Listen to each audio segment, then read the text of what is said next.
All right, everyone, how you doing? I'm here with Liam. Say hi, Liam. Hiya, you okay?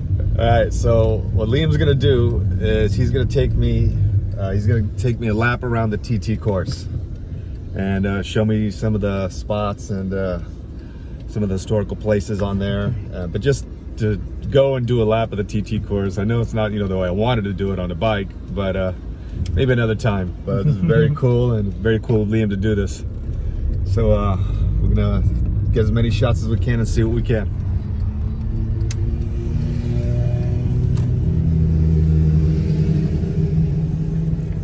So this is the world famous grandstand where the TT races start and finish from. The start line is just over there, which we will come to in just 1 minute.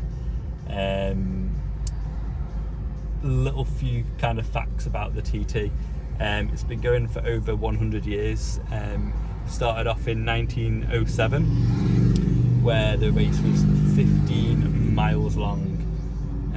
The actual TT course now is 37.75 miles long.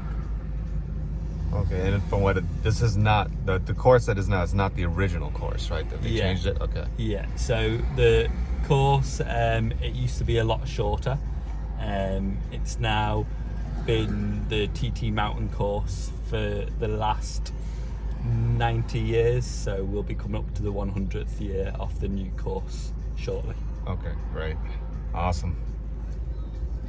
And that's where I was.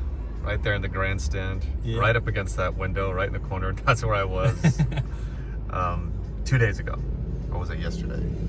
Friday, that's where I was, Friday. Yeah. Cool.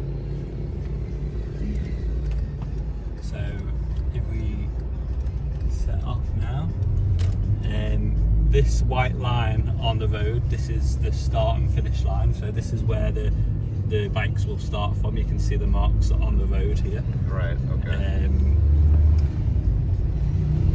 Last year, well, since it's been COVID, they've taken the iconic boards down from the grandstand, and they've put up screens to keep the timekeeping. The thing is with the TT is they're trying to keep on top of like times are changing, so they're wanting to bring it out the results in as it's happening, basically. Right, because if I remember right, that board was that was the original way they used to keep the time, and the local kids would That's it, yeah. Right. So they used to have the scouts, they used to make the boards, and so the time would be told to the scouts. They'd paint it on the boards, and then they'd bring the boards to the little hole, and then it would be displayed on the board. So it weren't instant. It would take time for the score to be recorded and then put onto the board. Right. So we're coming up to Bray Hill, where the bikes start from. It's literally full power right at this point in time. Yeah. This is the start of the race. It's very important to get this right, because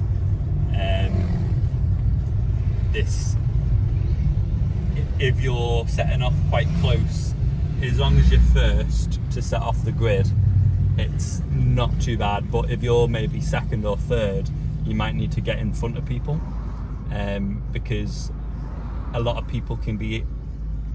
bikes find that they get held up behind people. Mm-hmm. So they can't achieve what they were hoping for.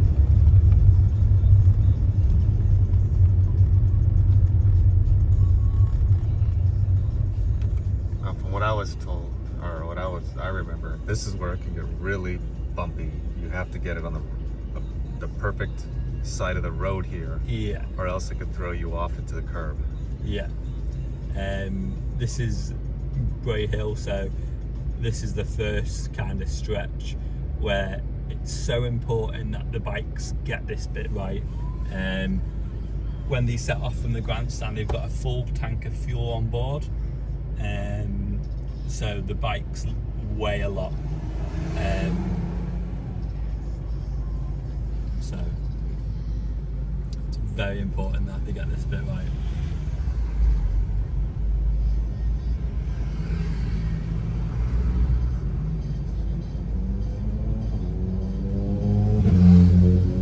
Still a lot of bikers on the island. There is. And there's, well, like you might notice, like there's bikes from all around the world here, from France, from Australia. These guys all actually over. bring their bikes. They do. They do.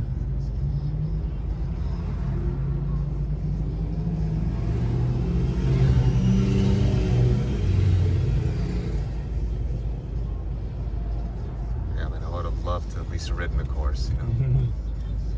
Just hired a bike and ride around it, but maybe some other time. Okay, so now this is Bray Hill here. This is coming down Bray Hill. Now at this point, the bikes are full out, they're full speed coming down this hill. Absolutely.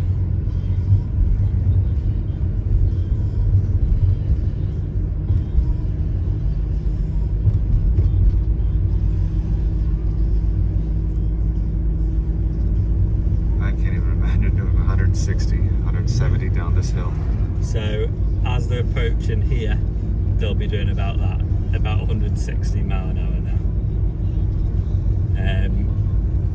As we come to the bottom of this hill, you'll be able to see, can you see on the road where it's a little bit darker? Right, yeah. Onto the right hand side of the road, that's the route that the bikes are taking. So they're really over on that other side of the road. On that side of the road. Right now, yeah. I'm just going to break away from that just for 1 second.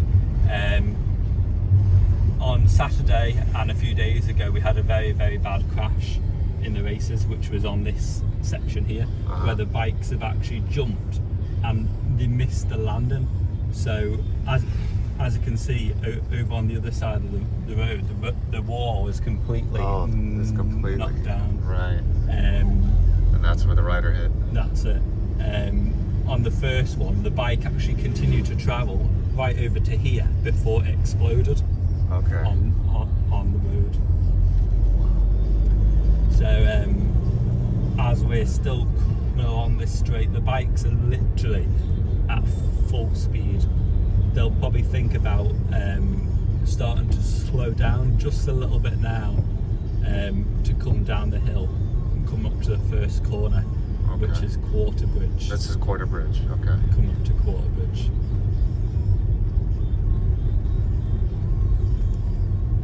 So quite a lot of the corners and sections around the TT course, you can tell what they're called by these road signs. Right, okay. So just as you're coming into a section, it's going to say the name of the section. So we come up to Quarterbridge, which is actually bend number 3 off the TT course.